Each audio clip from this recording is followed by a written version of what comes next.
Hey there, you guys. Welcome back to the Doug and Racecraft YouTube channel. On this episode, we try and get my Coyote Swapped King Cobra to the 9's or break shit trying.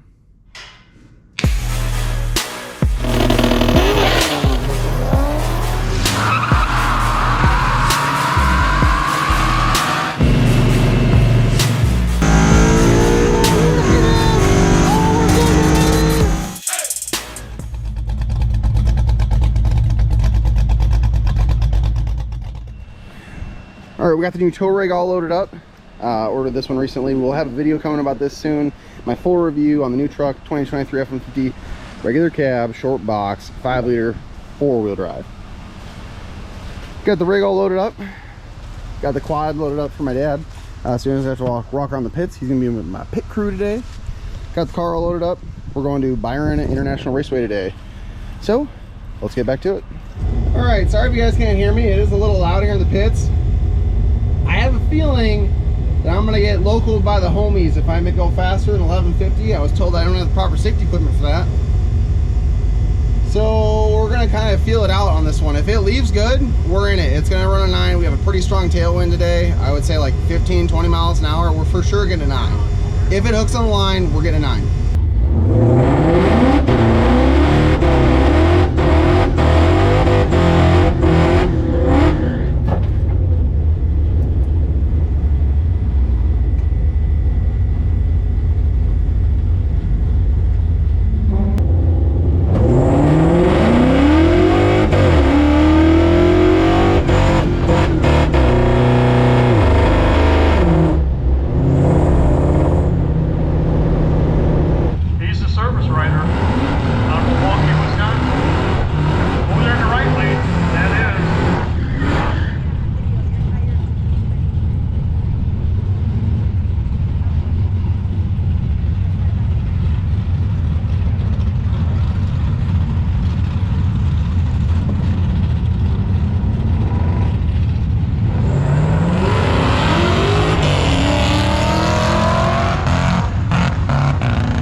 It's fucking not running where the fuck. I don't know what the fuck's...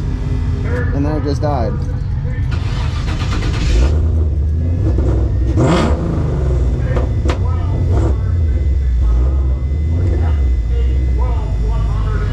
It's probably something to do with the throttle body.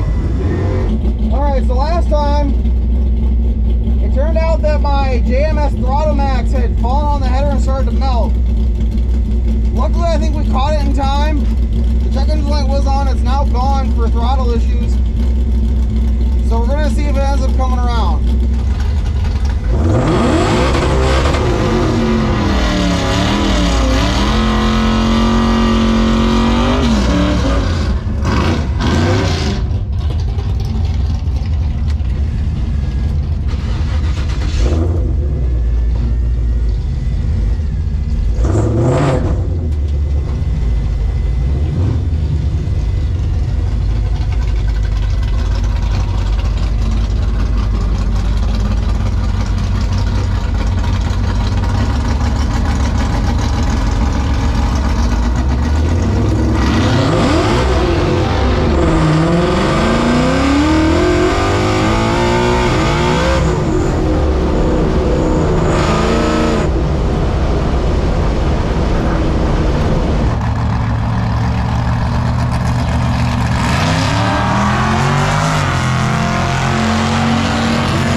Alright, so there were a lot of things that happened behind the scenes in between all of these passes. We were probably at the track for a cumulative 3 or 4 hours.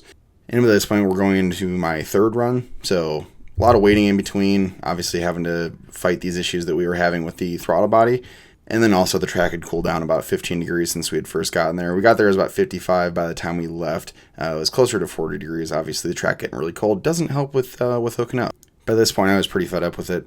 We had decided that if this wasn't going to be the pass, there was no point in keep running and beating on the car. So we decided after this pass, we're going to call it.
So like I said, I was pretty fed up with it by this point. On a positive note, though, on that last pass, the car trapped 146 miles an hour. So that's kind of the double-edged sword of having the nice cool weather, is that it's boost weather, but it's also, you know, really hard on the track temps and the pavement and all that good stuff.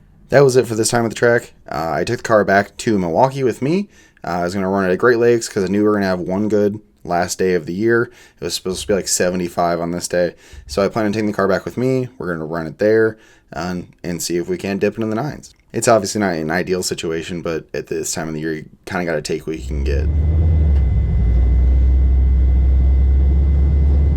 I went 12.15 at 146. All right, so we got the car here in Milwaukee. A couple things to go over here really quick. A few things we changed since last time we had the car at the track. I had the car at the track last Saturday. It is currently Monday going into Tuesday. Tomorrow night it's supposed to be a high of 77. We're looking at 50s every day after that for a high, lows into the 30s, and then snow next week. So I'm pretty confidently going to say that this is the last good night that we're going to get. A couple things that we've changed since last time the car was at the track. Main thing being the intersect point. Sewing the bars a little bit differently. Before I had a lot of anti-squat in it, but I had the intersect point out very far. The intersect point determines how hard the car is going to hit the tire depending upon how you have it set up. I have a lot of anti-squat because I'm running a radial. You want the car to squat if you have a slick. I don't know exactly percentage on what I had for anti-squat before or what I have now. I just know I needed more anti-squat than I had before. So I left the bottom bar at the angle that it was at, brought the top bar down a little bit, which will bring that intersect point back further to the rear of the car. Gonna hit the tire a little bit harder, hopefully give me a little bit more anti-squat. The flip side to that is it could top the rear shock out. I have adjustable shocks, but they're only 3 ways and they're very hard to adjust. The whole shock body has to come apart and click and twist and all. It's not an easy procedure. So I put probably what I believe is going to be too much anti-squat in it. I moved it 2 holes down in the front and 2 holes up in the back. Quite a drastic change, but I'm all about big changes. So without further ado, I'll catch you in the truck. All right, so we're on the way to the track right now. Seems like it's gonna be the last beautiful day that we get for the year. Tonight it's 77, which for late October is pretty good. It's been pretty consistently 50s for the last few weeks, and it's supposed to be for the next few weeks to come until it obviously starts to snow and get cold outside. So we're gonna make one last attempt to go. Unfortunately, I couldn't get anybody to go with me with it being a Tuesday night. So I am going by myself. So I'll meet you guys at the track. All right. We got little mama with us. She ended up deciding to come. I got the car, got it unstrapped. We're going to get through tech inspection. I'll catch up with you guys in the car. All right, we're going up for our first pass. Since last time you guys would have seen the car, I did make a rear suspension change. I changed the angle of the upper bar to give me closer intersect points, so hopefully we hit the tire a little bit harder. So let's see if it pays off.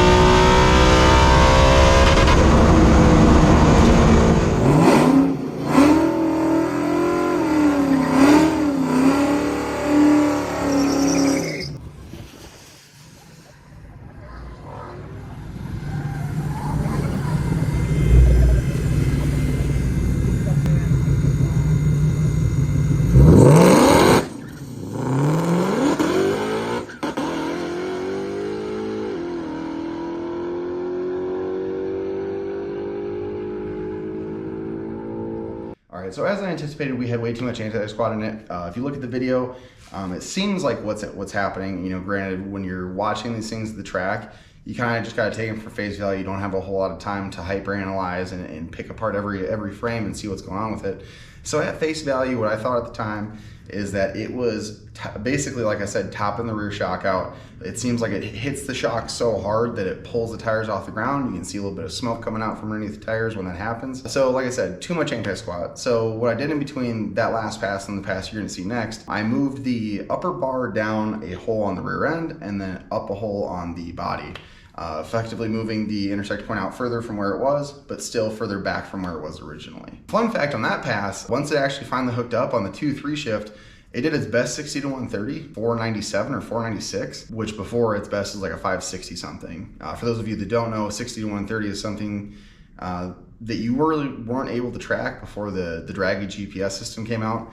Now it's kind of like the thing that everybody uses for people who can't dig race. So clearly I can't get this thing figured out. So next best thing is becoming a roll racer. All jokes aside, going 496, 497, 60 to 130s, hauling ass. For whatever reason, it didn't shift into fourth on that pole. I don't know why, but I'm not gonna complain. With that 273, I'm surprised that it crossed the beams in third. At the very top of third, it was like 8,100. I think the limiter said at 82 and it cracked the limiter just past the beams. So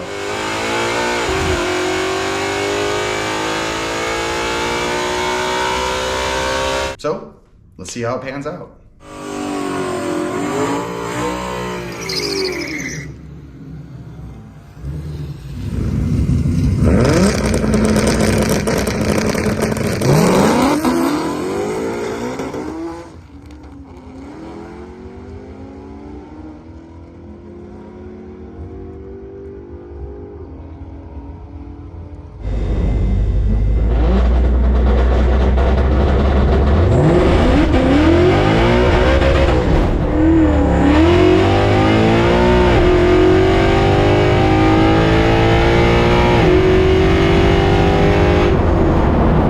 All right, so after that last pass, I think we got going pretty well good in the right direction. It seemed like what happened was I had too much preload on the driver's side tire. I didn't explain it very well in the last video, but preload is you adjust an upper bar to make it longer or shorter depending upon where the car is steering on the track. Ideally, all the bars, top side to side are supposed to be the same length, bottom side to side are supposed to be the same length.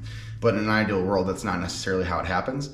I don't have an anti-roll bar in this car, so the way that I have to adjust that is preload on the upper bars. Everybody usually adjusts the passenger side upper bar. Tim McCamus has a really good video on this that I followed pretty religiously. So it seemed like it separated really good on the hit, but it was steering to the right, which means it's got too much power applied to the driver's side tire, and then it obviously spun once I got out of the groove. What I adjusted going into the next run, like I said, just adjusted that preload. At the track, I really don't have a whole lot of resources at my disposal, so I'm gonna be honest with you, I was just eyeballing it. It seemed like it worked pretty good, so let's continue to the next pass and we'll wrap this video up.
Well, that sucks. Well, unfortunately, it didn't quite go to plan. I knew that this might be an issue at some point, so what ended up happening, it was hauling ass. This car was on a mission when it left. Now that I'm able to analyze the video after the fact, it seemed like what happened originally when I was at the track is that it got past the 60 foot, which is, depending upon where the track is usually where they stop prepping, because cars should be pretty well hooked up by then. What ended up happening was it hit the 1-2 shift. The shifts are so hard in this that it obviously broke traction. It's my own fault. It has nothing to do with VMP. I wanted the shift pressures high, and I reap what I sow. Unfortunately, it broke loose, essentially sacrificing that pass, which is a shame because I think, had it gone A to B, it easily would have been a 9. It went 156 to the 60 foot or something like that, which is hauling ass. I mean, granted this car has a lot left in it, and you're gonna see it has a lot more left in it eventually, but compared to where this car was originally, when I was doing the second gear leaves, it was like a 170, 180, 60 foot, so, dropping 2/10, 10th to the 60 foot is 2/10 to the quarter, so easily should have been in the 9s, but I'm not one to bench race, so in this situation, it kind of is what it is. It sucks, but you know, it's part of it. So what ended up happening is after it spun, I let out of it, it shifted into second, and then short shifted into third. I got back into it, it downshifted into second. It didn't happen on the shift, but it broke the pinion is what ended up happening. I thought it had ripped the pinion support out of the center section, because I have seen that before.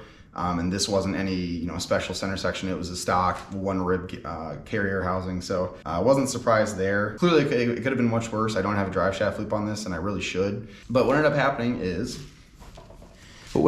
here was, as you can see, it broke the pinion, basically broke it right at the splines, which is the weakest part, because when you cut splines or an undercut or anything like that, if there's a hard edge there, it's just a natural stress point.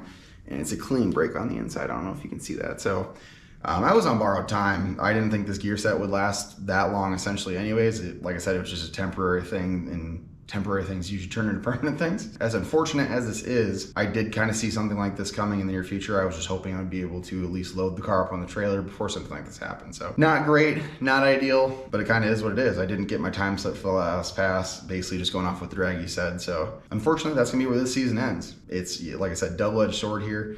I would have loved to have gone 9's, but it kind of leaves me hungry for it to go again for it next season. Got a lot of good upgrades coming for this car over the winter, a lot of realizations that I've made that are gonna help me, you know, in the long run. A couple things you can look forward to seeing on this channel. We're ditching the 9-inch. That rolled away further than I thought it was going to. The 9-inch is a great platform, a lot of good aftermarket parts for it. The problem is to build a good, solid 9-inch center section, aluminum case, all the good stuff. You're looking at $2,500 to $3,500, and in my opinion, it's just not really worth it. The 9-inch soaks up a lot of power. It's no secret that people prefer the 8.8 over the 9-inch specifically for that reason. The main reason I like the 9-inch was because you could, you know, quickly interchange gears.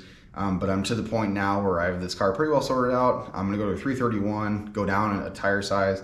It's 28s on it now. We're gonna go down to a 27-inch slick. So the 331 gives me a little bit of headroom to grow, so to cross the beams in fourth gear at, you know, it gives me room to trap in the 150s, like low 150s, 152, 3.4 or something like that. I'm gonna do all the good stuff to it, 9-inch ends, you know, good axles, a good gear set, good center section, differential, whatever you wanna call it. All the good stuff, and all in, I'll have way less into it than I would have in just a center section for a 9-inch. So that's the nice thing about the 8.8s is they're just naturally strong. You don't have to have a lot of aftermarket support to essentially have them hold power. The other thing, going to a slick over a radial. Tracks around here just don't have good radial prep. Most of them cater to the bracket racers, which is understandable because that's who pays their bills. But there's no good radial prep. When I had my fastest pass in this, when it actually, you know, left good and everything at Byron, I had to slick on it. I don't think that's a coincidence that it just so happens that it went down good on a slick. Probably gonna put a parachute on this just because it's getting to that realm now. Anything above 150, you need to have a parachute. It's getting pretty close. Trapped 146, gonna do a couple small things over the winter, hope to make 800, which should put us in the 150s. So I've come to the realization after breaking this now that I don't really want this to be a race car. My goal all along was to be a street car, and anybody who is into cars knows that it's just one step at a time, that it's a slippery slope, that you want to make it faster, but you know, the faster you make it, the less drivable it is. So right now I think it's at a really good point. I'd like to put a short block together for it so it can reliably handle this power, that I'd never have to worry about it. But all that is stuff you can look forward to seeing on the channel. If you like the video, as always, like the video, it really does help. Leave any comments or questions down below if you have any comments or questions. If you did enjoy the video, please consider subscribing. It really does help. We're almost at 2,500 subscribers, which is huge for me. A lot of good growth in the channel. I really do appreciate you guys always coming back and watching. But that's gonna do it for this video, and I hope to catch you in the next one. Y'all take care now.